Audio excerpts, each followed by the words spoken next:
to My Kitchen, My Rules, and you can tell that this is going to be an amazing patriotic recipe, because y'all know there's nothing more American than apple pie. And so we are going to make an apple pie. Now, because I love y'all, I started the prep work early, and so we have a whole bunch of apples that are already sliced, but I'm going to slice you one anyway so you can see a good way to do it. I have this classic kitchen implement. If y'all ever looked at this in the store and didn't know what it was, it's an apple slicer. And I used to have that old Pampered Chef apple peeler core slicer thing, but never did use it, and it was eating up real estate in my cabinets, and so I got rid of it.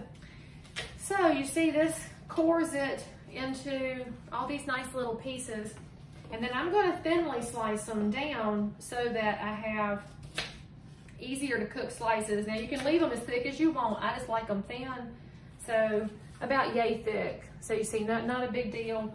And then, by the way, while you're slicing, put fruit fresh on it, and it will keep it from turning brown, because y'all know that these things oxidize when you open them up. And I learned about fruit fresh from my grandma. She used to use that stuff all the time. She was so tickled when they started making it. And I've got to tell y'all that because it is July 4th and Patriotic Day, I'm using my fancy cutting board that was a present from one of my local realtor friends, Heidi Sloan, who I just love all to pieces, y'all. She's an amazing realtor and a human.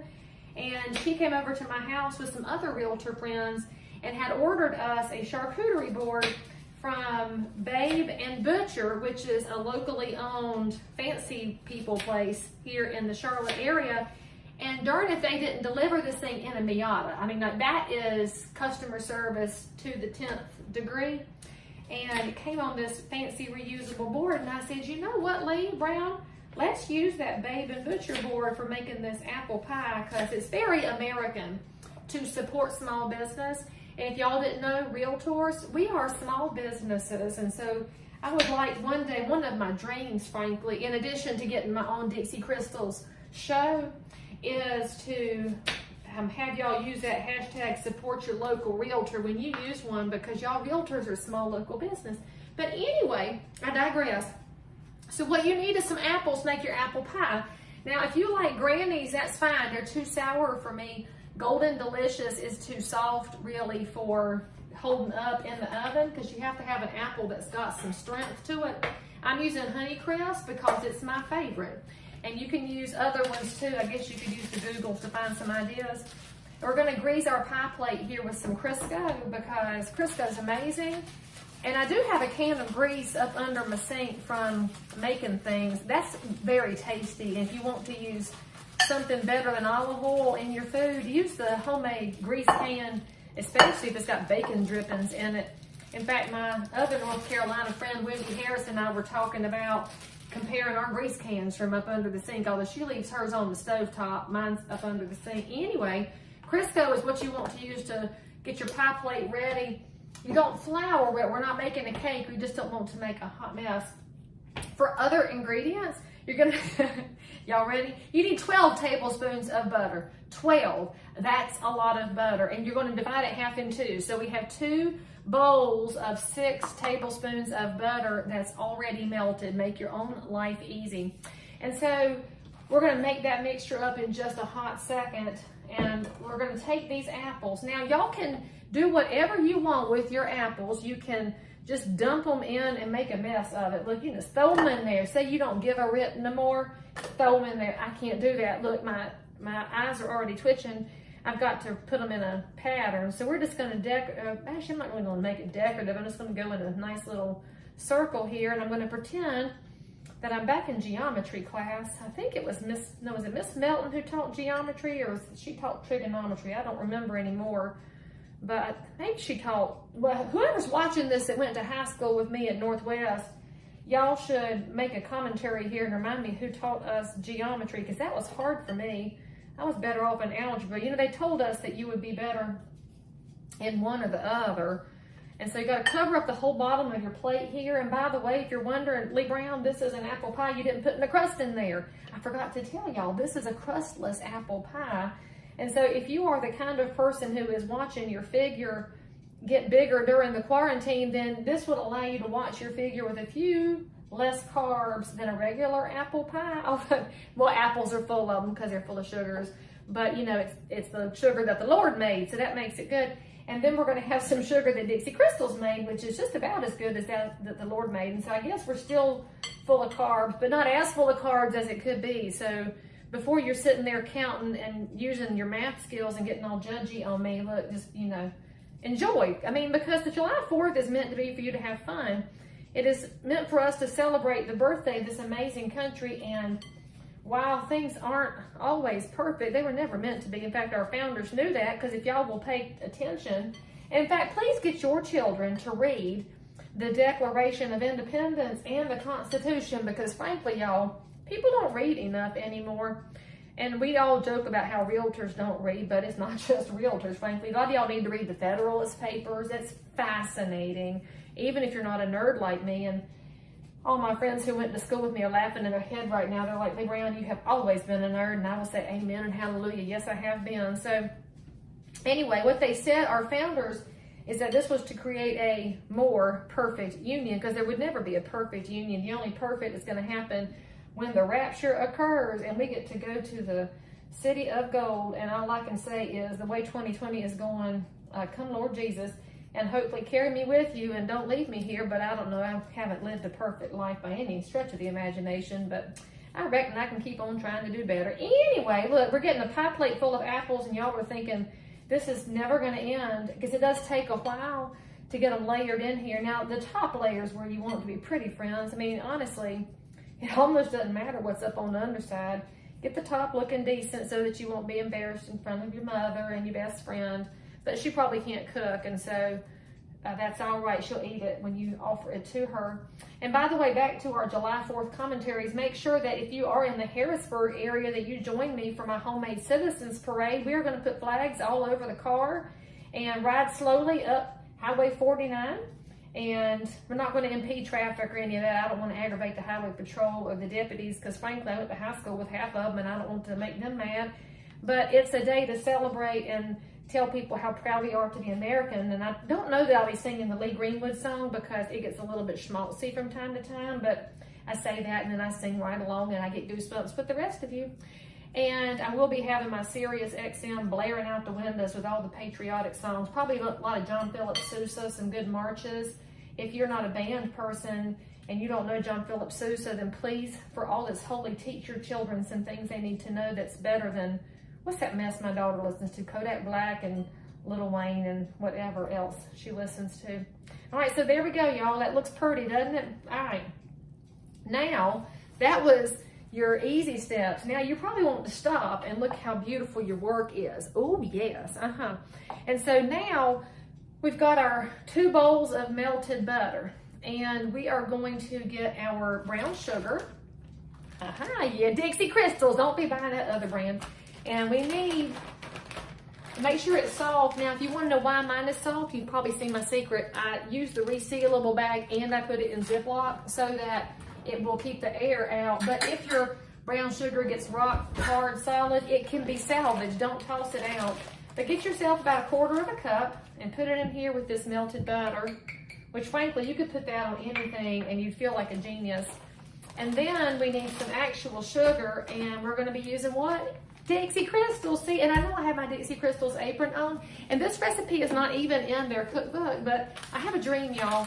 I have a dream that one day I will be the spokesperson for Dixie Crystals, and I will appear in a cookbook, and I'll get a television program where I can tell y'all the facts on things.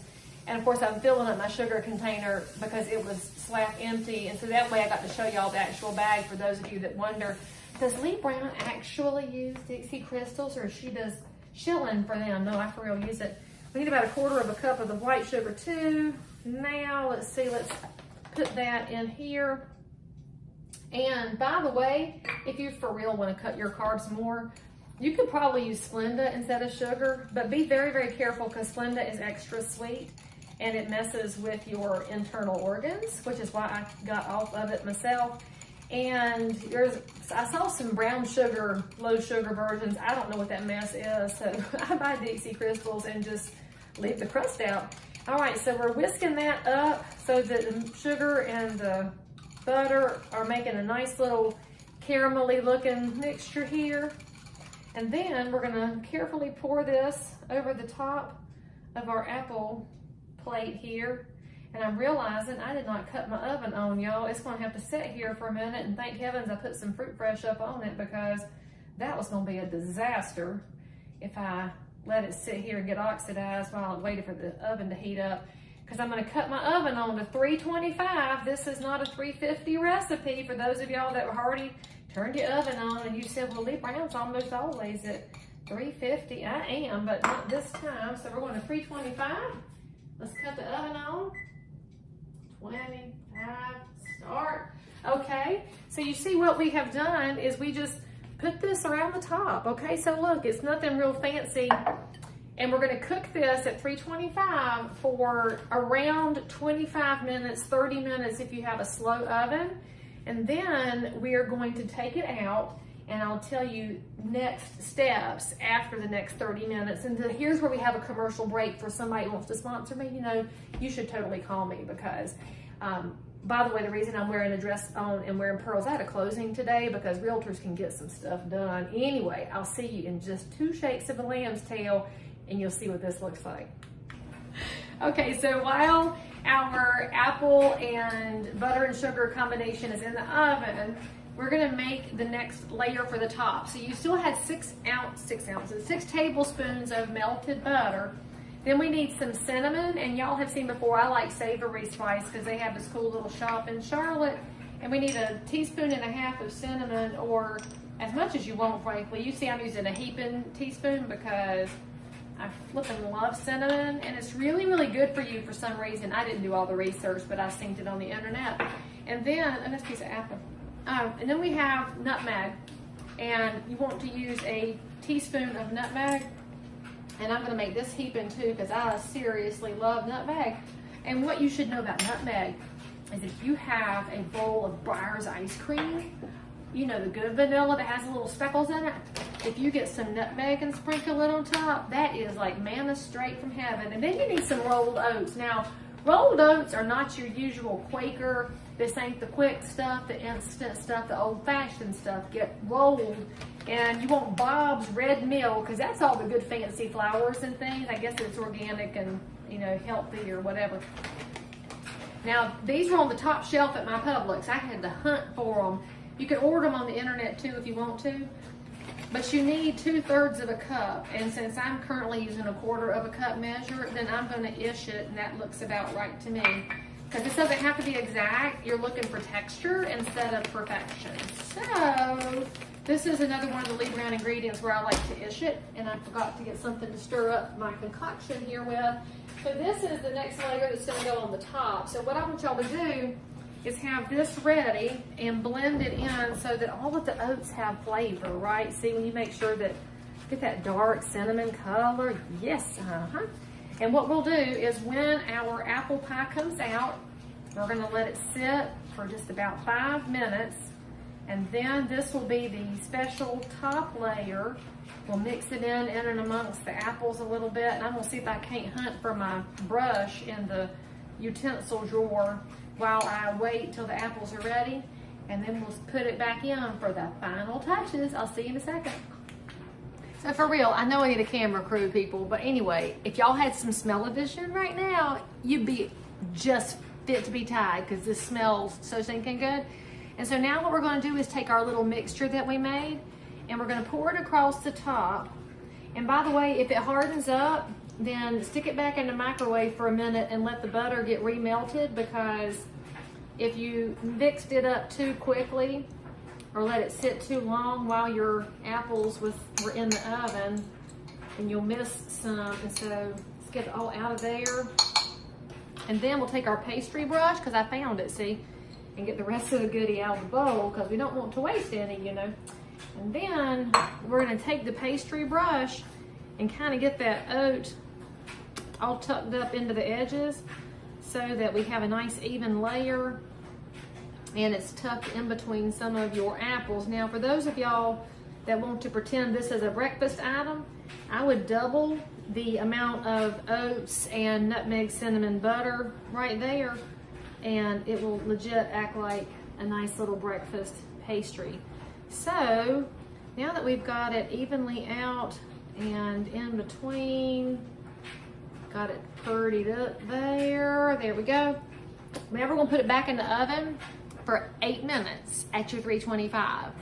And then you're gonna take it out and you're gonna say, this is the best crustless apple pie I've ever had. Your family's gonna love it. And now you know you can fix the whole thing in about 40 minutes. That's a no-brainer. So enjoy the heck out of it. Happy July 4th. Be proud to be an American. Wave your flag and love on a neighbor, patriots. We'll see you next time.